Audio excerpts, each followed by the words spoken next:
Hello guys, magandang araw. I-feature lang natin itong isa pang murang property dito lang sa may Imus, Cavite. Malapit po ito dito sa may SM Molino at dito sa Vista Mall, Molino.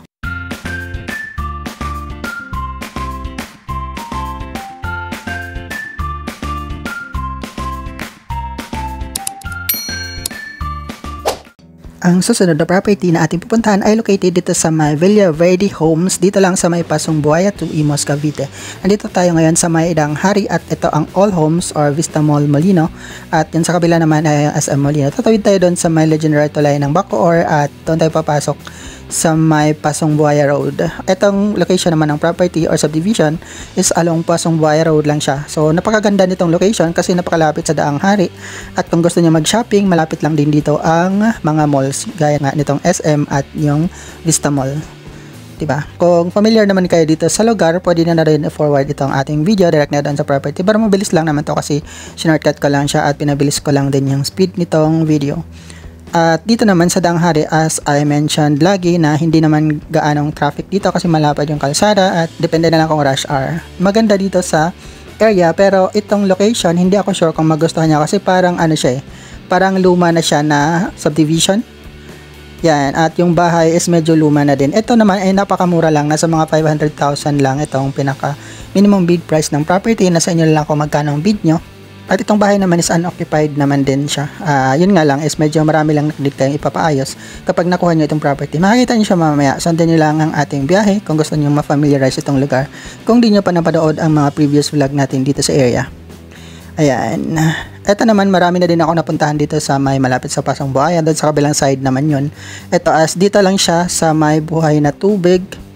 Yung kalsada ng Pasong Buaya, papasok ng Buhay na Tubig. Yon yung connection. Pero yun nga, napakaganda nga nitong location. Sa mga kapos sa budget at gusto lang ng murang bahay, baka ito na yung property na para sa inyo. Yun, nasa inyo na lang kung gusto nyo mag-bid dito. At hindi din naman ito kalakihan yung property. So for sure, hindi ito masyadong magastos kung ipapaayos nyo kasi maliit lang naman siya. Maraming salamat po sa mga patuloy na nakasubaybay sa ating mga videos. Para sa bago pa lang sa aming channel, click nyo lang po ang subscribe button at ang notification bell para updated kayo kapag meron tayong mga bagong upload. Disclaimer lang, hindi po kami agent or connected sa pag-ibig for closed properties. Kagaya nyo lang din kami na nagbibid para makakuha ng sariling bahay. Andito na tayo sa may Pasong Buaya Road. Itong kalsada to is medyo makitid kaya medyo traffic dito lalo na kapag rush hour. Itong location naman ng subdivision is along the way lang siya dito yung entrance niya. Hindi lang siya ganun kaganda pero okay naman siya kung naghanap lang kayo ng budget friendly na bahay. Ano naman to, pabor naman to sa inyo.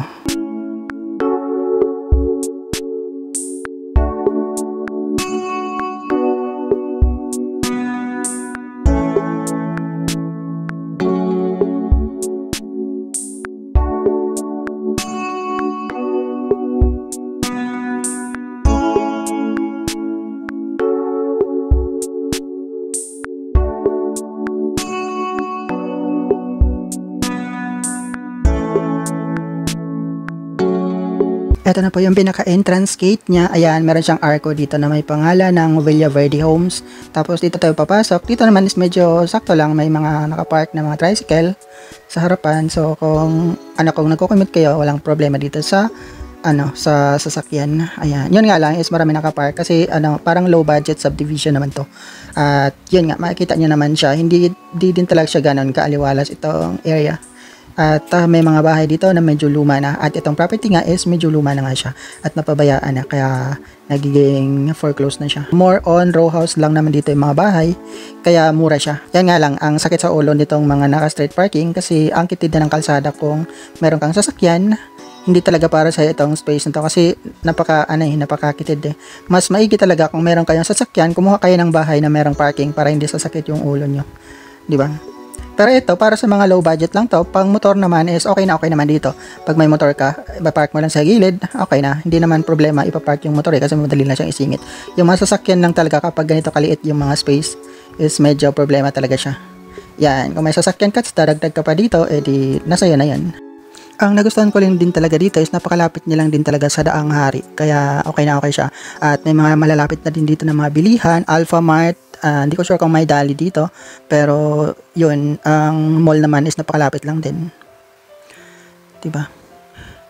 Yun nga lang, hindi lang din talaga siya ganun kaganda. Tingnan itong itsura ng subdivision. Kasi nga mga luma na yung mga bahay at maliliit lang yung mga bahay dito. Itong kalsada na to, pag diniretso natin, dito lang located itong property.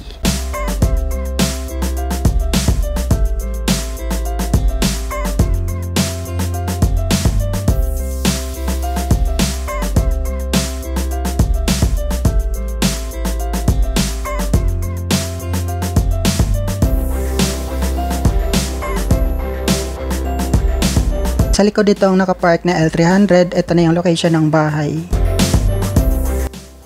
Ito na siya, ayan. Maliit lang talaga itong bahay, pero yung total, yung total lot area is sa mga 35 square meter kasi expanded naman itong harap niya. Pero yun nga, ang pinaka floor area niya is nasa mga 21 square meter lang. So maliit nga lang talaga siya. Eto, sarado kasi yung gate niya kaya hindi natin siya mapasok. Pero bukas yung pinto sa loob at mukhang wala na nga nakatira dito. May kandado kasi dito sa ilalim kaya hindi natin siya mabubuksan. Nakalock siya. Yan, malamang pinadlock to ni Pag-ibig. Kaya yun, hindi natin siya mapasok. Kaya dito lang tayo sa labas titingin. Ganyan nga yung itsura niya. Meron siyang expansion dito sa harap. Okay din naman yung expansion niya. Bakal yung taas at naka-yero din yung bubong. Tapos, ito yung harap niya. Medyo malapad din size nitong harap O, diba? Okay na din siya kasi expanded na. Konti na lang din naman ang ipapaayos nyo. Kung hindi nyo babaguhin yung structure nito, konting finishing lang, maganda na to. Pag ganito. Sabi naman ng kapitbahay dito, maganda din yung supply ng tubig dito. Kaya, okay na okay siya. Diba? Yun nga lang ay, yun, nakikita nyo naman ay yung kandado niya sa ilalim. Kaya hindi natin siya mabuksan. Sinilip ko na lang dito sa may pinto banda kasi bukas yung pinto niya sa pinakabahay Ayan, dito naman pwedeng sumilip dito sa kabilang side. May mga grills na din pala siya dito. Maganda din pala improvement itong bahay na to Kahit medyo luma na pero okay na din siya. Sayang lang na foreclose pero tingin ko mura lang din yung monthly nito sa dating nakatira. Baka may issue lang siguro yung dating nakatira dito kaya hindi na natuloy mabayaran itong bahay. At mukhang hindi na nga ito natirahan kasi yung loob niya parang sira-sira Diba? Okay na din. Maganda lang dito, ipapaayos nyo, pipinturahan, lilinisin lang, okay na. Ito naman yung itsura niya, yan, di natin masilip yung loob kasi malayo, pero mukhang aninag naman siya. Malinis, parang malinis din naman yung loob niya. Yan, kaya okay na din. Nasa inyo na lang kung gusto nyo mag-bid dito kasi para sa akin hindi gano'ng kaganda itong paligid ng subdivision. Para sa akin lang nasa inyo pa rin naman yun. Kung sanay naman kayo sa mga area na ganito, wala namang problema yun. Diba? At saka napakamura lang nito. Nasa mga 500 plus lang yung pinaka-price nyo. So, at least 10k na sahod, pwede na kayo mag-bid dito. Pero mas better talaga, I suggest na puntahan nyo itong property bago nyo i-bid. Baka kasi hindi nyo familiar yung area at pag napuntahan nyo na ng actual, ayaw nyo pala tumira dito. Kaya yun, nakadepende pa rin yun sa inyo.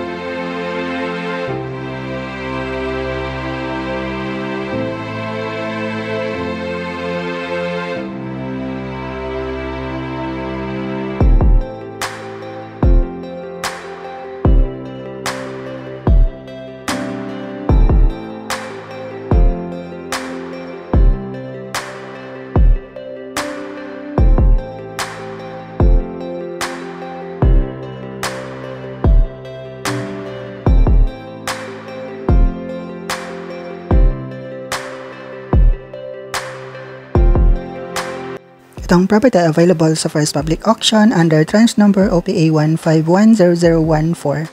Ang acceptance of bid offers is from February 10 to 14 and then ang opening of bid offers is on February 17. Itong property number 815-20241218017. Ang property location is at Block 12, Lot 28, Villa Verde Homes, Bahayang Pag-asa, Pasong Buaya to Imus, Cavite. Ito ay isang row house na may lot area na 35 square meter at ang floor area ay 21 square meter. Ang minimum bid price sa Pag-ibig is 565,400 and then ang gross monthly income na required based sa minimum bid price is 9,946.47 at ito ay isang unoccupied property. Ayun lang, may shortcut din pala ito sa may kanto na to kasi malapit lang sa may kanto. Ito mas malapit papuntang palabas. Dito ko na lang tatapusin itong video. Maraming salamat sa panonood. Hanggang next time po muli. Ingat tayo palagi and God bless. Good luck sa bidding.